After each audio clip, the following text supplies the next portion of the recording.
உங்கள் யாவரையும் வாழ்த்தினை வரவேற்றுக் கொள்கிற கர்த்தர் மொழி அவரையும் ஆசீர்வதித்து கர்த்தர் நடத்துவாராக. அல்லேலூயா.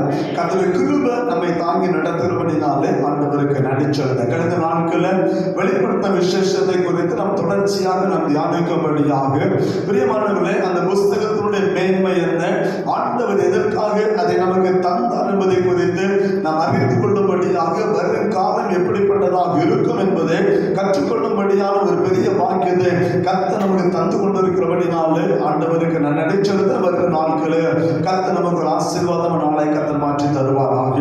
கழிந்த வாரத்திலே சபையுடைய குணாதிசயங்கள்ல ஜெபம் என்கிற தலைப்பிக்கலாக ஒரு 4 காரியங்களை உங்களோடு நான் பகிர்ந்து கொண்டேன். பிரியமானவர்களே, நாம் ஜெபிக்கும் போது நாம் கடைபிடிக்க வேண்டிய 4 காரியங்கள். முதலாவது, பிரியமானவர்களே, ஆண்டவரை துதிக்க நீங்கள் நான் கற்றுக்கொள்ள அவர் செய்த நன்மைகளுக்காக, அவர் நடத்தி வந்த நடத்திப்புக்காக, அவர் தந்த கிருபைகளுக்காக, அவர் தந்த அபிஷேகத்துக்காக, அவர் தந்த வல்லமைக்காக அவருடைய நாமத்தை சொல்ல முதலாவது கர்த்தரை நீங்கள் ஆராதிக்கிற பிள்ளைகளாக மாற வேண்டும். அல்லேலூயா. எடுத்த உடனே ஜெபத்தை ஆரம்பிக்க கூடாது. எடுத்த உடனே நம்ம ஜெபத்துக்குள்ளே கடந்து போக கூடாது. அனைவருடைய ஜெபம் அன்னைக்கு அப்படிதான் இருக்கிறது. நன்றாக புரிந்து கொள்ள வேண்டும். ஜெபிக்கும் போது முதலாவது அவரை மகிமைப்படுத்த நீங்கள் கற்றுக்கொள்ள வேண்டாம். ஆண்டவருடைய உள்ளத்தை நீங்கள் குளிர பண்ண கற்றுக்கொள்ள வேண்டும். அதுதான் மேன்மையான ஒரு காரியம். ஒரு பிள்ளை தகப்பனது ஒரு பொருளை பெற்றுக்கொண்ட போன உடனே எப்ப வேணும்னு சொல்லி கேட்காது. அதுக்கு என்ன செய்யும்? முதல்ல ஐஸ் எல்லாம் வச்சு எடுத்து அந்த பொரியெல்லாம் வச்சு எடுத்து கடைசியில் வந்து என்ன செய்யும்? அப்பாவுடைய சூழ்நிலை அறியும். இப்ப கேட்டா கிடைக்குமா கிடைக்காதா பிள்ளைக்கு தெரியும். இப்ப கேட்டா அப்பா தருவார். இல்லைன்னா முகத்தை பார்த்தாலே தெரியும் அப்பா ஏதோ ஒரு இருக்கு, இப்ப கேட்க கூடாது பிள்ளைகளுக்கு தெரியும். அதே போலதான் நம்ம துதிக்கும் போது ஆண்டவருடைய உள்ளம் மகிழ்கிறது.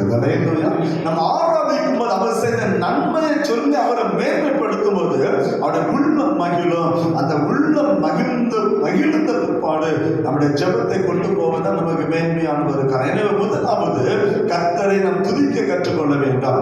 இரண்டாவது மனம் திரும்புதல். மனம் திரும்புதல் அனுபவம் என்னன்னா, பாவ அறிக்கை பண்ணாம, பாவத்திலிருந்து மீட்பு பெறாம கர்த்தரை சமத ஒரு நாள் நாம் ஜெபிக்க கூடாது. ஏன்னு சொன்னா, நான் ஏற்கனவே சொல்லி தந்திருக்கிறேன். பிரியமானவர்களே, வேதம் சொல்ல ரோமர் 3:10 சொல்லுகிறது, நீதிமான்கள் ஒருவனும் இல்லை என்று வேதம் நமக்கு கற்றுக் கொடுக்கிற ஒரு காரியம். சங்கீதம் 66:18, என் இருதயத்தில் அக்கிரம சிந்தை இருக்குமான கர்த்தரை செவி கொடுக்க முடியாது. எனவே பாவ எண்ணத்தோடு அக்கிரமத்தின் எண்ணத்தோடு நீங்கள் துதிச்சு கர்த்தரை ஆராதிச்சு ஜெபம் பண்ணணும்னா அந்த ஜெபம் பரலோகத்துக்கு என்ன செய்யாது? போகாது. நல்ல புரிச்சு. இன்னும் தெளிவா பார்த்தீங்கன்னா ஏசாயா 59:2 நினைக்கிறேன். 59:2 சொல்லுது, என்னுடைய அக்கிரமும் பாவமும் தேவனுடைய முகத்தை மறைக்குதான். என்னுடைய பாவம் அவர் செவி கொள்ளாதபடி கொண்ட முகத்தை மறைக்கிறதாம். என் அக்கிரமம் ஆண்டவரை பிரிக்கிறது. அப்ப பிரிவினை இருக்கிற இடத்துல எந்த ஒரு காரியத்தை எதிர்பார்க்க முடியாது. பிரிவினை இருக்கிற எந்த காரியத்தை எதிர்பார்க்க நம்ம டச் பண்ணவே முடியாது. இப்ப நமக்கும் பக்கத்து யாரும் ஒரு சண்டை சொல்லுமே, அங்க போய் தான் கேட்போமா, அங்க போய் தான் பேசுவோமா? தொடர்ந்து இல்லாமல் போயிடும். அதே போலதான் ஆண்டவருக்கு நமக்கு நம்முடைய அவர் பிரியல, நம்முடைய அக்கிரமம் நம்முடைய பாவம் அவரை பிரிக்கிறது. எனவே தான் முதல் துதிச்சு அவர் உள்ளத்தை மகிழ பண்ணணும். இரண்டாவது பாவ அறிக்கை பண்ணுகிற பிள்ளைகளாக இருக்கும். மூன்றாவதாக நான் சொன்னேன், ஆண்டவருடைய சமூகத்தை கேளுங்க. உங்களுடைய தேவைகள் எதுவாக இருந்தாலும் சரி, உங்களுடைய காரியங்கள் எதுவாக இருந்தாலும் சரி, இந்த 2 முடித்து விட்டு நீங்க ஆண்டவருடைய சமூகத்தை நீங்க கேட்க ஆரம்பிக்கும் போது அப்பா பிள்ளைகளுக்கு கண்டிப்பாக மனம் இறங்குவார். அவர் அப்பா நம்ம பிள்ளைங்க, நமக்கு அவர் மனம் இறங்க, அவர் நமக்கு தத்து எடுத்தால் வல்ல. ஆனால் கேட்ட உடனே எல்லாம் கிடைக்குதுன்னு சொல்லி நினைக்க கூடாது. நல்ல புரிஞ்சு நம்மளே சொல்லுவோம், கேட்டா சொல்லுவோம் உடனே எப்போ தரணும் சொல்லி எனக்கு தெரியும். அதே போல அப்பாவும் தருவாரு, ஆனா கேட்க வேண்டிய கடமை நம்முடையது. அதே அவருக்கு தெரியும் நமக்கு எப்ப அது தேவையோ அப்ப தரும். நீ பாருங்க, நம்ம எங்க தேவையோடு இருக்கிறோமோ எல்லா கதை அடைச்சிருக்கோம், ஆனா எங்கேயோ ஒரு இடத்துல ஒரு வாசல் திறந்துடும். அதே கர்த்தர் நம்ம வெட்கப்படுத்த விடுது. அதுதான் அவர், அதுதான் கர்த்தர். அவருக்கு தெரியும். ஏன்னா அதுக்கு முன்ன தந்தா அவருக்கு தெரியும் இது அது அப்படிதான் இருக்கும். பெருமை பாராட்டுது எல்லாம் இது பண்ண தெரியும். அவர் தெரியும் எங்க இல்லாம இருக்கு அங்கதான் நிற்பார் அவர். அதுதான் அவருடைய போனோம். அதே அதுதான் கர்த்தருடைய காரியம். எனவே கேட்க கற்றுக்கொள்ளுங்கள். 4வது 2 YIELD ஆண்டுடைய சமத்துல உங்களை ஒப்பு கொடுங்க. உங்களை முற்றிலுமாக தேவ சமூகத்தில் அர்ப்பணித்து எங்கள் ஒப்பு கொடுக்கும் போது கர்த்தர் நிச்சயமா உங்களை ஆசீர்வதிக்க அவர் வல்லமுள்ள தெய்வமாக இருக்கிறார். அல்லேலூயா. அதுதான் சபையுடைய குணாதிசயம். ஒரு சபையில கர்த்தர் ஜெபிக்கும் போது எதிர்பார்க்கிற காரியம் அதுதான். எனவே தான் பரமண்டல ஜெபமே அவர் கற்றுக் கொடுத்தார், மாதிரியை கற்றுக் கொடுத்தார். நீங்க பரமண்டல ஜெபத்தை பாருங்க, அதான் இருக்கும். முதல்ல பரமபிதாவை துதிக்கிறது இருக்கும், இரண்டாவது பாவ அறிக்கை இருக்கும், பிரியமான மூணாவது தேவ சித்தம் எங்க வாழ்க்கை நிறைவேற்ற தேவ சம்மதம் இருக்கணும், அடுத்த ஒப்பு கொடுத்த ஜெபம் எல்லாத்தையும் அவர் கற்றுக் கொடுத்திருப்பார். அதான் பரமண்டல ஜெபம், அதுதான் நம்முடைய மாதிரி. அதை நீங்கள் கடைபிடிக்கும் போது கர்த்தர் நிச்சயமாக நம்முடைய ஜெபத்தை பதில் நம்மை நடத்த வல்லமுள்ள தேவனாக இருக்கிறார். அல்லேலூயா. இன்றைக்கு ஒரு காரியத்தை நாம் கற்றுக்கொள்ளும்படியாக இருக்கிறோம். ஆவியானவர் நம்மோடு கூட இடைபடுவாராக. பிரியமானவர்களே, இந்த செய்தி ஒரு குறுகிய செய்தியாக இன்னைக்கு நான் முடிக்க நான் விரும்புகிறேன். எபேசு சபை, பிரியமானவர்களே, கர்த்தர் இன்னைக்கு சபைகள் என்கிற தலைப்பின் கீழாக சில காரியங்களை மாத்திரம் உங்களுக்கு நான் காண்பித்து நான் கடந்து செல்லும்படியாக இருக்கிறேன். ஆவியானவர் நம்மோடு கூட இடைபடுவாராக. என்னோடு கூட திருப்பிக் கொள்ளுங்கள். வெளிப்படுத்தின விசேஷம் 1வது அதிகாரம் 11வது வசனத்தை வாசிக்கலாம். அது நான் அல்பாவும் ஒமேகாவும் முந்தினவரும் பிந்தினவருமாய் இருக்கிறேன். நீ காண்கிறதை ஒரு புஸ்தகத்தில் எழுதி ஆசியாவில் இருக்கிற எபேசு, செர்மினா, பெர்கமு, தியத்தீரா, சர்தை, பிலதெல்பியா, லவோதிக்கே என்னும் பட்டணங்களில் உள்ள 7 சபைகளுக்கும் அனுப்பு என்று சொல்லி ஆண்டவராகிய இயேசு யோவானிடம் பேசுகிற ஒரு வார்த்தை. பத்ம தீவுல கர்த்தர் பேசுவேன் என்ன சொன்னா, நீ காண்கிறவர்களை ஒரு புஸ்தகத்தை எழுத வேண்டும். அப்படியானா கர்த்தர் சொல்லல, தரிசனமாட்டு அதை காண்பித்து கொடுக்கிறார். நடக்க போகிற சம்பவம் என்ன, சபையினுடைய சூழ்நிலை என்ன, சபையினுடைய நிலைமை என்ன, சபையினுடைய காரியங்கள் என்ன என்று சொல்லி கர்த்தர் தெளிவாக காண்க. வசனம் சொல்லுது, நீ காண்கிறவதை, நீ எதை பார்க்கிறியோ அதை எழுது, ஒரு புஸ்தகமா மாத்து, ஒரு புஸ்தக வடிவில் கொண்டு வா. கர்த்தர் தெளிவா சொல்ல கொண்டு வந்து ஆசியாவில் இருக்கக்கூடிய 7 பட்டணங்கள், அந்த 7 பட்டணத்தில் இருக்கக்கூடிய 7 சபைகளுக்கு நீ கொடுக்க வேண்டும் என்று சொல்லி கர்த்தர் தெளிவாக யோவானுக்கு கர்த்தர் பத்மதீவிலே கர்த்தர் தெளிவாக சொல்லி அனுப்புகிறார். அல்லேலூயா. அப்ப இந்த புஸ்தகம் பிரியமானவர்களை கண்டவைகளை எழுதி கர்த்தர் கொடுக்கும்படியாக எழுதி சொல்லுகிறார். ஏன் கொடுக்கணும், ஏன் காரியம், ஏன் ஆண்டவர் அதை கொடுக்க அனுப்ப சொல்றார், ஏன் இந்த சபைகள் 7 சபைகள் அறிந்து கொள்ள வேண்டும் என்று கர்த்தர் விரும்ப காரணம் என்ன? பிரியமானவர்களே, கர்த்தர் 3 நோக்கங்களுக்காக அந்த காரியத்தை அவர் செயல்படுத்துகிறார். கர்த்தர் செய்கிறது ஒவ்வொன்றும் அது அவருடைய கீர்த்தியின் காரியம், அவர் செய்கிறது நன்மையான ஒரு காரியம். இங்க அதுதான் பிரியமானவர்களே, 3 நோக்கங்களுக்காக கர்த்தர் நீ கண்டவர்கள் எழுதி சபைகளுக்கு அனுப்பு என்று சொல்லி கர்த்தர் தெளிவான காரியத்தை அவர் கற்றுக் கொடுக்கிறார். ஒன்று, அந்த காலத்தில் உண்டான சபைகளுடன் நேரடி தொடர்பு கொண்டு அவைகளின் தேவைகளை பூர்த்தி செய்ய வேண்டும். எப்போ ஆசியா மைனர்ல 7 சபைகளுடைய அந்த தேவை, ஒரு சபையுடைய தேவைகள் பூர்த்தி செய்யப்பட வேண்டும். ஏன் சபை இப்ப அறகுறையா இருக்குது? எப்படி இருக்குது? ரட்சிக்கப்பட்ட சபை, பரிசுத்தமாக்கப்பட்ட சபை, ஆவியானவருடைய அபிஷேகப்பட்ட சபை, ஆனா என்ன நடக்கும் போது என்னன்னு தெரியாது. அப்ப சபை என்ன செய்யுது? அறகுறையா நிற்குது. அறகுறை சத்தியத்தோடு முழுமையான சத்தியம் சபைக்கு என்ன செய்யல, வரல. எனவே தான் கர்த்தரை கற்றுக் கொடுக்க வரல. எனவே தான் அந்த சபையுடைய தேவை என்ன? நீங்க 7 சபையை பார்க்கும்போது அந்த சபையுடைய காரியத்தை கர்த்தர் எழுதுகிறார். அந்த சபையில என்னென்ன காரியங்கள் இருக்கிறதை கர்த்தர் எழுதுகிறார். அந்த சபை என்ன செய்ய வேண்டும் என்று எழுது. அப்போ ஒரு சபையுடைய தேவை என்ன என்பதை அறிந்து கர்த்தர் தம்முடைய வார்த்தையை அனுப்புகிறவர்களாக இருக்கிறார். ஒரு சபையுடைய தேவை என்ன என்பதை கர்த்தர் அறிகிறார்.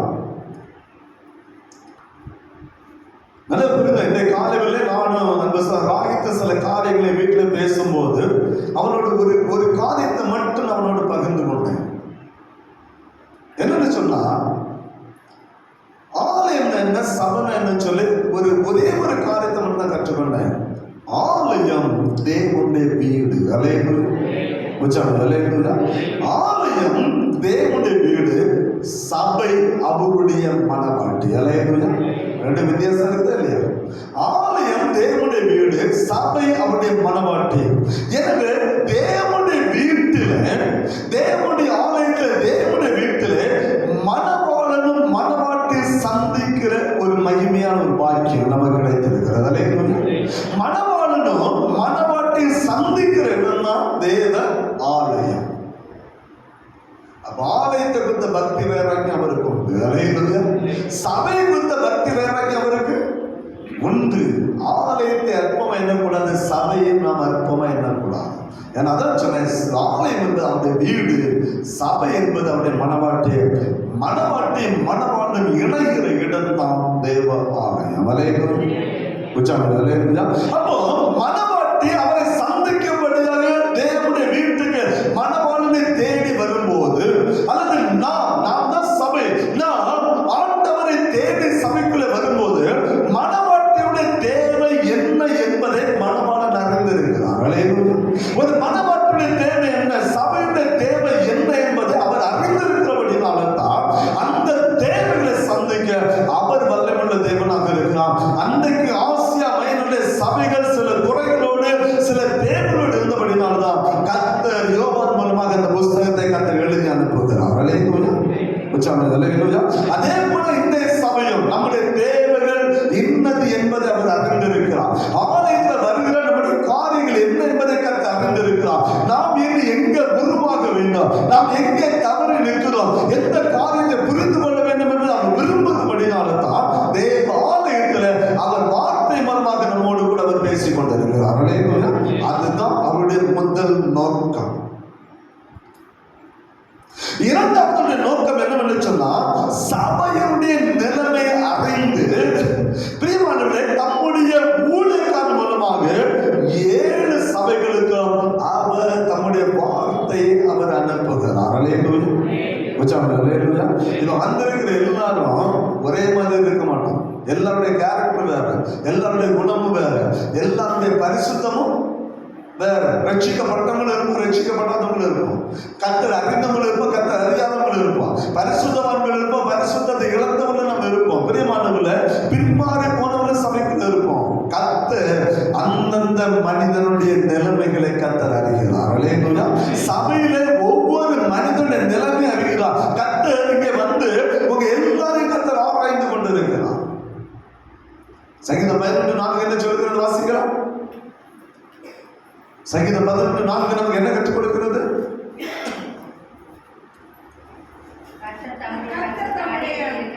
கர்த்தர் நம்முடைய ஆலயத்தில் இருக்கிறார், அவருடைய சிங்காசனம் பரலோகத்தில் இருக்குது. அவருடைய கண்கள் எங்க பார்த்து இருக்கிறான்? மனுபுத்தனை பார்த்து கொண்டு இருக்கிறது. அதை இமைகள் அவனை சோதித்து அறிந்து கொண்டு இருக்கிறது. அல்லேலூயா. 2 காரியம். நம்ம எங்க இருக்கிறோம்? நம்ம எங்க இருக்கிறோம்? தேவாலயத்தில் இருக்கிறோம். கர்த்தர் இங்க இருக்கிறாரு. அவருடைய சிங்காசனம் எங்க இருக்கிறது? பரலோகத்தில் இருக்கிறது. நல்ல புரிஞ்சுக்கிறோம்னா, பரலோகத்துடைய சிங்காசனம் அவருடைய பாதப்படியில் நாம் அமர்ந்திருக்கிறோம். இங்க வந்திருக்கிற நம்மை கர்த்தருடைய இமைகள் சோதித்து அறிந்து கொண்டிருக்கிறது. அல்லேலூயா. நம்முடைய ஒவ்வொருடைய உள்ளங்கள் என்ன, இன்னைக்கு ஆண்டவர் ஆராதிக்க உங்க இருதயம் என்னன்னு எனக்கு தெரியாது, என் இருதயத்தின் நினைவு என்னன்னு தெரியாது, ஆனா சகலத்தையும் அவர் அறிந்து கொண்டிருக்கிறார். அல்லேலூயா.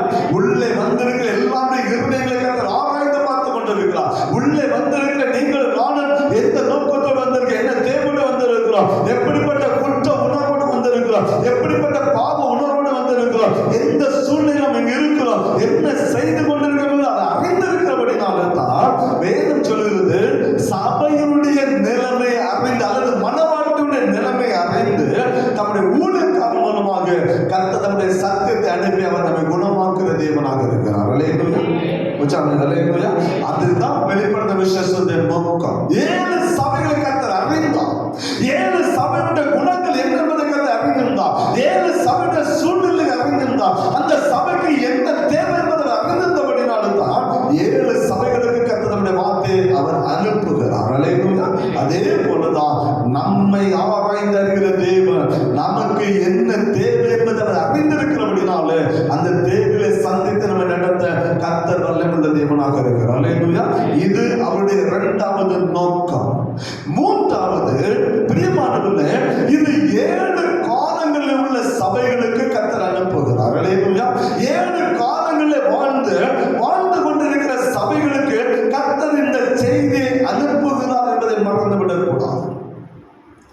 7 சபை ஏற்கனவே சொல்லியிருந்தேன். பிரியமான வெளிப்படுத்த 27வது வாரம் பிரசங்கம் பண்ணும்போது நான் ஏற்கனவே சொல்ல 7 சபைகள் 7 காலங்களை அது குறிக்கிற ஒரு காரியம். 7 சபைகள் 7 காலங்களை குறிக்கிற காரியம். முதலாவது எபேசு சபை என்பது பிரியமானவர்களே கிபி 33 முதல் 95ஆம் ஆண்டு வரை உள்ள காலகட்டத்தில் வாழ்ந்த சபை குறிக்கிற காலம். கிபி 39 முதல் 95வது வருஷம் வரையிலும் இருக்கக்கூடிய சபையுடைய காலம் தான் எபேசு சபைக்கு சொல்லப்பட்ட செய்தி. சிறுமனா சபை என்பது கிபி 96வது ஆண்டு முதல் கிபி 312வது ஆண்டு வரையிலும் அந்த நாட்களில் வாழ்ந்த சபைக்கு சொன்ன காரியம் தான் சிறுமனா சபைக்கு சொன்ன செய்தி. அல்லேலூயா. மூன்றாவது, அதான் சொன்ன 7 காலங்கள். மூன்றாவது பாப்பனா பெர்கமு சபைக்கு 313வது ஆண்டு முதல் 606வது வருஷம் வரை உள்ள சபைகளுக்கு தேவனால் கொடுக்கப்பட்ட ஒரு மகிமையான ஒரு செய்தி. அதே போல தீர்த்திர சபை என்பது 607வது ஆண்டு முதல் 1520வது வருஷம் வரை உள்ள காலங்களுக்கு சொல்லப்பட்ட கர்த்தருடைய வார்த்தைகள்.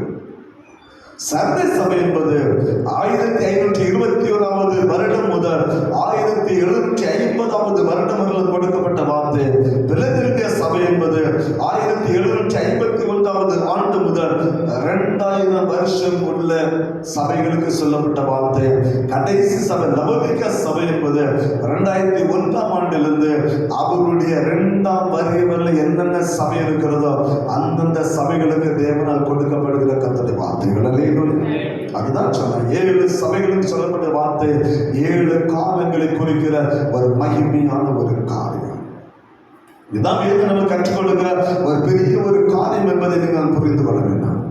இந்த 7 சபைகளும் ஒவ்வொரு சபையும் ஒவ்வொரு காலத்துக்கு உரிய சபை அல்ல. 7 சபைகளும் 7 குணாதிசயங்களை கொண்ட சபை. ஒரே குணாதிசயங்களை கொண்ட சபை அல்ல. அது 7 குணங்களை கொண்ட ஒரு சபையாக இருந்த போதிலும் கர்த்தர் கொடுத்த அந்த 7 சபைகளுக்கு கொடுத்த வார்த்தை இன்றைக்கும் நம்முடைய சபைக்கு அது பொருந்தக்கூடிய ஒரு மகிமையான ஒரு வார்த்தை. அல்லேலூயா. அதுதான் ஆவியானவரால் கொடுக்கப்படுகிற வார்த்தை. அல்லேலூயா. ஆண்டவர் பத்மதீவிலே எத்தனையோ ஆண்டுகளுக்கு முன்பாக யோவானை கொடுத்தாலும் இன்றைக்கு வாழக்கூடிய இந்த அன்பு சபைக்கும் இந்த வார்த்தைகள் பொருந்தும் என்பதை நீங்கள் நான் மறந்து விடக்கூடாது. நம்ம வரும் நாட்கள் அந்த 7 சபைகளுக்கும் நம்ம தியானிக்கும்படியாக இருக்கிறோம். அதுதான் கர்த்தருடைய வைராக்கியம். சபை குறித்து கர்த்தர் வைக்கிற ஒரு பெரிய ஒரு வைராக்கியம் அதுதான். எனவேதான் சபைக்குள்ள இருக்கக்கூடிய நீங்களும் நானும், சபையில கர்த்தர் ஆராதிக்கும்படி வந்திருக்க நீங்களும் நானும் கர்த்தருடைய சபையில வரும்போது கர்த்தர் எனக்கு என்ன வார்த்தை தருகிறார் என்பதை நாம் கவனம் செலுத்துகிற பிள்ளைகளாக இருக்கணும். அல்லேலூயா. ஆலயத்துல வந்தோம், ஏதோ வந்தோம், கர்த்தர் ஆராதித்தோம், ஏதோ வந்தோம் போன வேண்டிய இருக்கக்கூடாது. கர்த்தருடைய வார்த்தை கேட்டோம், ஏதோ நல்ல ஒரு செய்தியாக இருந்தது அப்படியே நான் சொல்லக்கூடாது. அந்த வார்த்தை உள்வாங்க வேண்டும். அந்த வார்த்தை எனக்காக கர்த்தர் தருகிறார் உள்வாங்குகிற பிள்ளைகளாக இருக்க வேண்டும். அந்த வார்த்தை ஏன் சொன்னா கர்த்தர் சபைக்காக கொடுக்கப்பட்ட வார்த்தை. அல்லேலூயா. கர்த்தர் உங்களுக்காக எனக்காக அந்த வார்த்தை அதை நாம் ஏற்றுக்கொண்டு அதன்படி வாழ்வோம் என்று சொன்னால் கர்த்தர் நிச்சயமாக நம்மை ஆசீர்வதிக்க அவர் வல்லமையுள்ள தேவனாக இருக்கிறார். அல்லேலூயா. அல்லேலூயா. அதுதான் கர்த்தருடைய கிரியை. அதை முதலாவது சபை புரிந்து கொள்ள. எனவே தான் ஒவ்வொரு காரியமாக தனித்தனி அவங்களுக்கு கற்றுக் கொடுக்க காரணமே அதுதான். அல்லேலூயா. அந்த சத்தியத்தை தெளிவா புரிந்து கொள்ளுங்க. பெரிய பட்டணத்தார் வேத வாக்கியம் எப்படி இருக்கிறதா என்று சொல்லி அதை ஆராய்ந்து பார்த்தபடினாலே அவர்கள் நற்குணசாலிகளாய் விளங்கினார்கள். வேத வாக்கியங்களை ஆராய்ந்து வேணா அங்கே பவுல் பிரியமான பிரசங்கம் பண்ணும்போது வேத வாக்கியங்களை பெரிய பட்டணத்துல பிரசங்கம் பண்ணும்போது அந்த ஜனங்கள் கருத்தாய் கவனித்தார்கள். அப்போ 8ல பிலிப்பு சமாரியாவில் ஆண்டவராய் இயேசுவை பிரசங்கம் பண்ணும்போது கருத்தாய் கவனித்தார்கள். அங்கே சந்தோஷம் ஆயிற்று. அல்லேலூயா. பிலிப்பு ஏதோ பிரசங்கம் பண்ணலாம், பிலிப்பு ஏதோ ஒரு காரியத்தை பண்ணிட்டு போறான். ஜனங்கள் விருதாவாய் அல்லது வீணாய் இதை விட்டு விடவில்லை, அதை கவனித்தார்கள். அதே போல சபை சொல்லப்படுகிற வார்த்தை கவனித்து அந்த வார்த்தை ஏற்றுக்கொள்ளுமானால் அந்த வார்த்தை எனக்கு ஒரு ஆசீர்வாதமான ஒரு வார்த்தையாக இருக்கும். அதுவே எனக்கு பிரயோஜனம் உள்ள ஒரு காரியமாக இருக்கும். அதுதான் வேதம் நமக்கு சொல்லுகிற ஒரு மகிமையான ஒரு காரியம். 7 சபைகள், கர்த்தர் 7 சபைக்கும் 7 முக்கியமான காரியத்தை கர்த்தர் வெளிப்படுத்துகிறார். ஒன்று, எபேசு சபைக்கு கர்த்தர் சொல்லும் போது அங்கே ஒரு காரியத்தை கர்த்தர் வெளிப்படுத்தார். வெளிப்படுத்தின விசேஷம் 2ஆம் அதிகாரம் 4வது வசனத்துல, நீ ஆதி அன்பை விட்டு விட்டாய். சபையுடைய குறைகளை கர்த்தர் எழுதுகிறார். சபையுடைய நிலைமை கர்த்தர் பார்க்கிறார். வைராக்கியம் உள்ள சபைதான், இன்னும் நம்ம தியானிப்போம். நல்ல வைராக்கியம் உள்ள சபைதான், ஆனா ஆதி அன்பை சென்று விட்டு கர்த்தர் கற்றுக் கொடுக்கிறார். மனம் திறந்து சபைக்கு ஆதி அன்பு தேவை என்பதை கர்த்தர் கற்றுக் கொடுத்தார். அதான் பவுல் 1:13 எழுதுகிறான். அன்பை குறித்து அவன் தெளிவாக எழுதுகிறான். அந்த அன்பின் காரியம் எனக்கு சபைக்குள்ள இல்லை என்பதை கர்த்தருடைய ஆதங்கம். அந்த அன்பு இல்லைங்கிறத கர்த்தருடைய ஆதங்கம். அன்பு இல்லாதவன் தேவனை அறியான். அன்பு இல்லைன்னு சொன்னா ஆண்டவனை அறியணும். நல்ல புரிச்சு, நமக்குள்ள அன்பு இல்லைன்னா இன்னும் ஆண்டவரை அறியணும். யோபு நல்லா எழுதணும். இது என்னுடைய வார்த்தை இல்லை, வேதத்துல ஆண்டவருடைய மார்பிலே சாய்ந்த அன்பான சிஷ்யன் யோபன் எழுத, அன்பு இல்லாதவன் தேவனை அறியான், தேவன் அன்பாகவே இருக்கிறான்.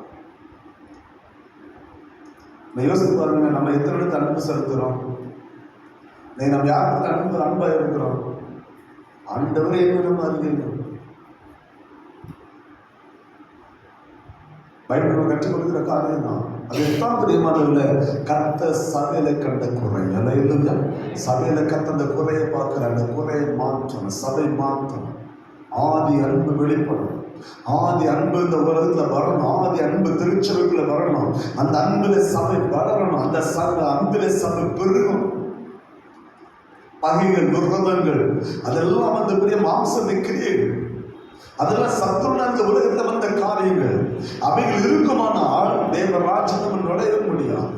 அதான் போயிடுச்சு. அன்பு இல்லாத ஆண்டவரே அறியலையா, நம்ம எப்படி என்ன காலத்தை சாதிக்க போறோம்? யோசிப்போம். மத சபைக்கு கதை சொல்லும்போது அவர் சொன்ன முதல்ல அவர் சொன்ன குறைனா அன்புல வந்தது. அன்பை விட்டுட்ட உனக்குள்ள அன்பு வேணும். உனக்குள்ள அன்பு வேணும்னா முதல் சபையை கற்றுக் கொடுக்கிறார். நீதிதான் மற்ற சபையை பார்க்கிறார். 2வது சபை சிறுமனா சபை கதை சொல்றாரு பாருங்க. பிரியமானவர்களே, 2ஆவது அதிகாரம் 10வது வசனத்துல, அது உபத்திரவத்துக்கு உள்ளான ஒரு சபை. அந்த நாட்களில் சபை இரத்த சாட்சிகளை மறித்த ஒரு காலம். திருச்சபை வரலாறுங்கிற புஸ்தகத்தை படிச்சு பார்த்தீங்கன்னா உங்களுக்கு தெரியும்.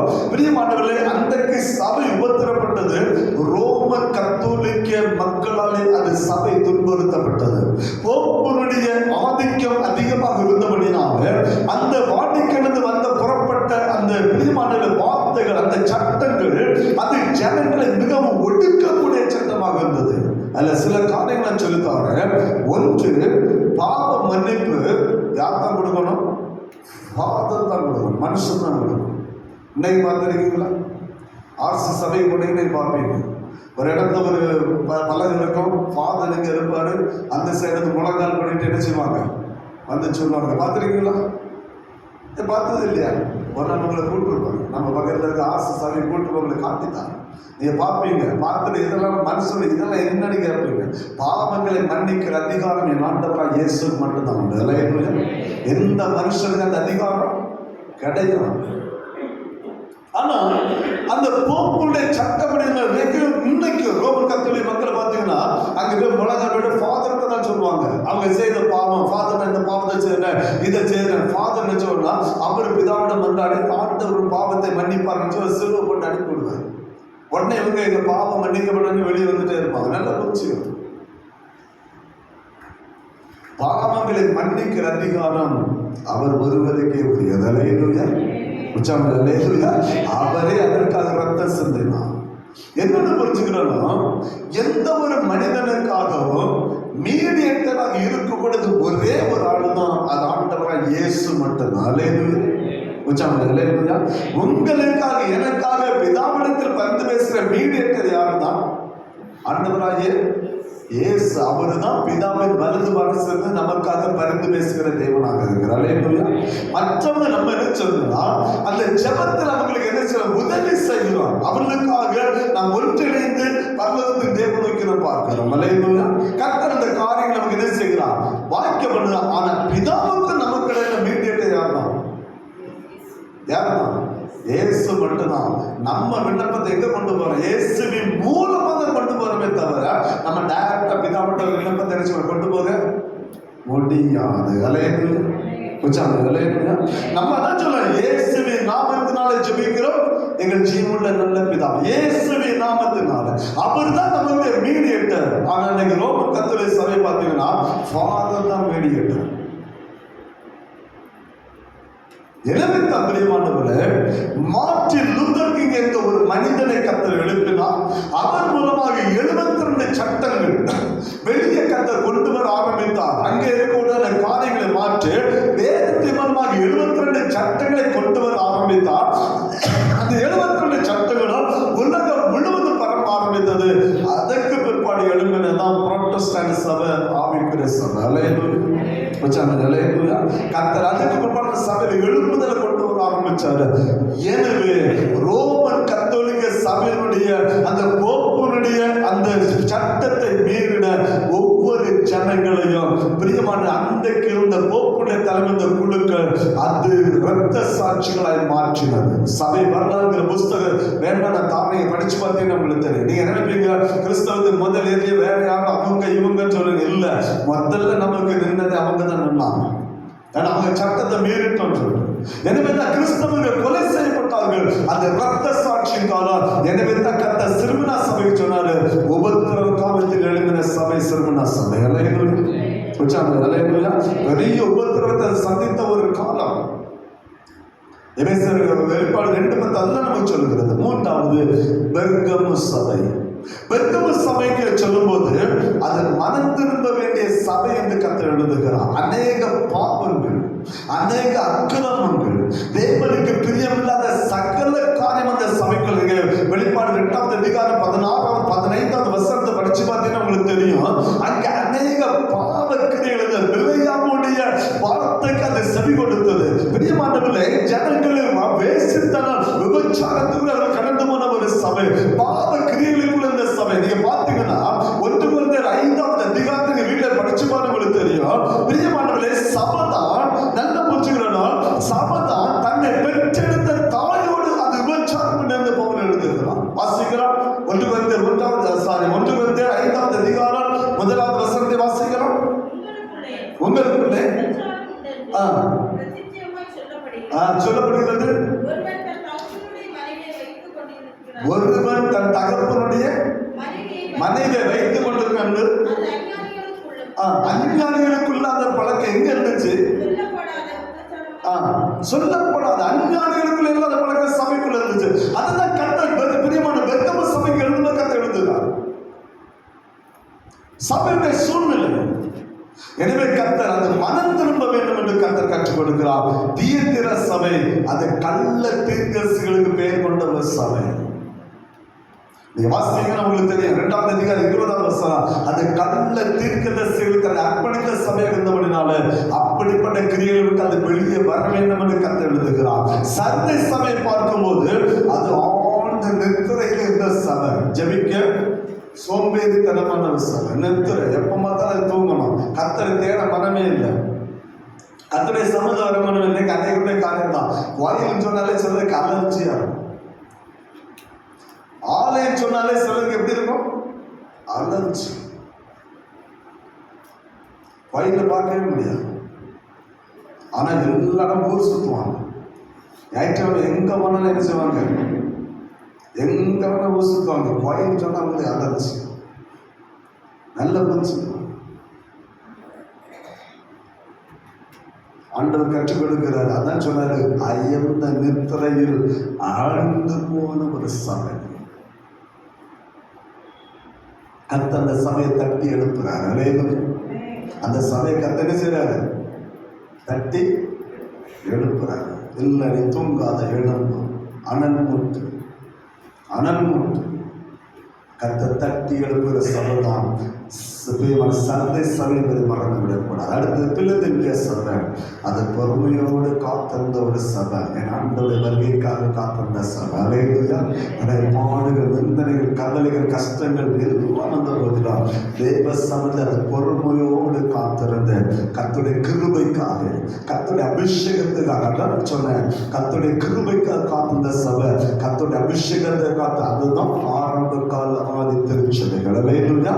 அது அபிஷேகத்துக்காக காத்திருந்த தேவ சபை, பொறுமையோடு காத்திருந்த சபைகள். கடைசியாக லவோதிக்கா நம்ம காலத்துல சபைக்கு எழுதுறாரு. வெளிப்பாடு பிரியமான 3ஆம் அதிகாரம் 16ஆம் வசனத்துல, அது வெது வெதுப்பான விசுவாசம் கொண்ட சபை. வெது வெதுப்பான விசுவாசம், அனலும் கிடையாது, குளிரும் கிடையாது. அது தேவைப்பட்ட கர்த்தர் ஆராதிக்கும், தேவையில்லைன்னா பேசாம இருக்கும். கஷ்டம் வந்து ஆண்டவரே தேடும், கஷ்டம் வச்சு ஆண்ட எல்லா தேவை சந்தித்தாலும் பேசாம படுத்துருவோம். எந்த காலத்துல சபை? எந்த கால சபை? நம்ம காலத்துல சபை. தேவனா தேவன, தேவனா வீட்டர். விருப்பம் இருந்தா முழங்கால் போட, விருப்பம் இல்லைன்னா உரம். நான் சொல்ல உண்மை பையா, அந்த கணக்கு எழுதி செய்யல, வெதுவெதுப்பான சபை எழுதி செய்யல. அது தேவைப்பட்ட ஜோமனு, தேவையான உரங்கணும். தேவைப்பட்ட ஆண்டவன் சொல்ல, தேவையில்லைன்னா எனக்கு உலகம் தான் வேணும், உலகத்தை தேடிப்போம். நல்லா புரிஞ்சுக்கணும். கடைசி நேரத்தில் ஆண்டவரை தேடும், மற்ற நேரத்தில் மனுஷனை பரிகாரத்தை தேடிவோம்.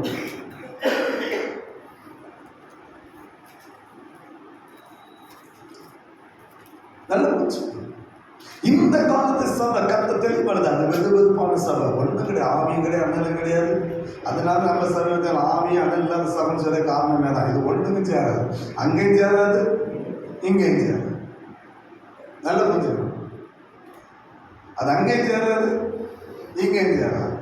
எந்த காலத்து சபை? லவோதிக்கா காலத்து சபை. கர்த்தர் தான் சபைகளை பிரிச்சு எழுத. சபைகள் அதான் ஆரம்பத்தில் சொன்னேன், கர்த்தர் பெர்ஃபெக்டான சபைக்கு எழுதுன, பெர்ஃபெக்டான பரிபூர்ணமான பரிசுத்தமான ஒரு சபைக்கு கர்த்தர் எழுதல, குறைவுள்ள சபை நிறைவாக்கும்படியாக தம்முடைய வார்த்தை கர்த்தர் அனுப்புகிறார். சபை எங்கே குறைவோடு இருக்கிறதோ அந்த குறைவை நீக்கும்படியாக, அந்த குறைவை சரி செய்யும்படியாக கர்த்தர் தம்முடைய காரியங்களை அவர் அனுப்புகிற ஒரு இடம் தான் சபை. இந்த காரியங்கள் தான் சபைக்கு கத்த சொல்கிற மகிமையான ஒரு காரியம். அதுதான் வெளிப்படுற விசேஷம். எனவே பிரியமானவர்களே, ஏதோ ஒரு குறையோடு நாம் இருக்கலாம், ஏதோ ஒரு தேர்வோடு நாம் இருக்கலாம், எங்கேயோ ஒரு இடத்துல விழுந்து கிடக்கலாம், எங்கேயோ ஒரு இடத்துல தவறி போய் இருக்கலாம், ஏதோ ஒரு சூழ்நிலை நாம் மாட்டி கொண்டு இருக்கலாம், ஒரு ஆவிக்குரிய வாழ்க்கை நாம் இழந்து கொண்டு இருக்கலாம், அல்லது பரிசுத்தத்தை நாம் இழந்திருக்கலாம், அல்லது ரட்சிப்பை நாம் இழந்திருக்கலாம். ஏதோ ஒரு சூழ்நிலை இந்த 7 சபைக்கு நான் சொன்ன வார்த்தையில எதுவுமே என் வாழ்க்கையில் யாராவது சொல்ல முடியுமா? இந்த 7 நான் சொன்ன 7 காலத்துல 7 குறைகளை கத்த சொன்னார் இல்லையா? இந்த குறையில எதுவுமே இல்லை, நான் பெர்ஃபெக்டா இருக்க யாராவது சொல்ல முடியுமா? என்னால சொல்ல முடியாது. உங்களை யாராவது சொல்ல முடியுமா? இல்லை. ஏதோ ஒரு காலத்தில் நம்ம இருக்கிறோம். அதை சரி செய்யும்படியாக தேவனால் கொடுக்கப்பட்ட செய்தி தான் 7 சபைகளும் கத்த கொடுத்த வார்த்தைகள். அதனால சொன்னேன், நீ எதை கண்டியோ, ஏன்னா கத்த சபையை பார்த்தான், சபையுடைய குறைகளை கர்த்தருடைய கண்கள் கண்டது. மனிதனுக்கு அது குறை போல தெரியவில்லை, மனிதனுக்கு அது பரிசுத்தமான ஒரு காரியம். கர்த்தர் கண்டார், கண்டாண்டவர் யோவானை காண்பித்தாலே, இந்த சபை இந்த குறைவோடு இருக்குது, இந்த சபை இந்த குறைவோடு இருக்குது, இந்த இடத்துல இந்த சபை விழுந்து கிடக்குது, இந்த இடத்துல இந்த சபை இப்படி இருக்குது. சபையை தட்டி எழுப்பு, எழுது, செய்தி எழுது, நீ காட்டு, எதை காட்டி அதை எழுது, எழுதி அனுப்பு. சபை உணர்வடையட்டும், சபை ரட்சிப்பின் அனுபவத்தில் வரட்டும், சபை உணர்வடையட்டும். கர்த்தர் அதற்காக தேவனால் அனுப்பப்பட்டதான் வெளிப்படுத்த விசேஷ வார்த்தைகள். எனவே தான் பிரியமானவர்களே, சபை கர்த்தருடைய வார்த்தை கற்றுக்கொள்வதில் கவனம் உள்ளவர்களாக இருக்க வேண்டும். கர்த்தருடைய வார்த்தை ஏற்றுக்கொள்வதில் கவனம் உள்ளவர்களாக இருக்கணும். கர்த்தருடைய வார்த்தைகளை கடந்து போவதில் கவனம் உள்ளவர்களாக இருக்கணும். அதுதான் வேதம் நம்ம கற்றுக் கொடுக்கிற ஒரு மகிமையான ஒரு காரியம். பிரியமானவர், வாழ்க்கையில அந்த 7 சபைகளை பிரித்து பிரித்து பிரித்து நாம் பார்க்கும்படியாக இருக்கிறோம். அல்லேலூயா. சபையுடைய நிலைமை என்ன, சபையுடைய சூழ்நிலை, அந்த சபைக்குள்ள இருந்த காரியம் என்ன, ஒவ்வொருத்தையும் நம்ம ஆராய்ந்து அறிந்து கொள்ளும்படியான கிருபைகளை கர்த்தர் நமக்கு தருவார். எனவே பிரியமானவர்களே, கர்த்தர் ஆராதிக்க வந்த தேவச்சனமே, கர்த்தருடைய சமூகத்தில் வந்திருக்கிற மணவாட்டி சபையை நாம் மணவாளனை சந்திக்க வந்திருக்கிறோம். நமக்குள்ள இருக்கிற ஐக்கியம் ஒரு நாளும் வேறுபட்டு விடக்கூடாது. அல்லேலூயா. மணவாளனுக்கு நமக்கு இருக்க ஐக்கியம், அவருடைய வீட்டுல மணவாளுடைய வீட்டுல மணவாளனை சந்திக்க வந்திருக்கிறோம். மணவாளனுக்கு நமக்கு எந்த பிரிவினை நினைச்சக்கூடாது, வர கூடாது. அந்த பிரிவினை உருவாக்குற சகல கிரியை மாற்றி நம்மை பரிசுத்தம் பண்ணி மணவாளனோடு நம்மை இணைத்துக் கொள்ளும் என்று சொல்லலாம். அவருடைய மகிமையான வருகை நாட்கள் அவருக்கு எதிர்கொண்டு போகிற பெரிய பாக்கியத்தை கர்த்தர் நமக்கு வைத்திருக்கிறார். அல்லேலூயா. வாழும் போது பிரியமான கர்த்தர் நமக்காக ஆசீர்வாதங்களை தந்தமை நடத்த அவர் வல்லமையுள்ள தேவனாக இருக்கிறார். அப்படிப்பட்ட பாக்கியங்களை கிருபைகளை கர்த்தர் நமக்கு தந்து வழி நடத்தும்படியாக அவருடைய சமயத்தை அர்ப்பணித்து கடந்து செல்லுமா. கர்த்தர் அவரை ஆசீர்வாதத்தை நடத்துவாராக. ஆமென். ஜெபம்.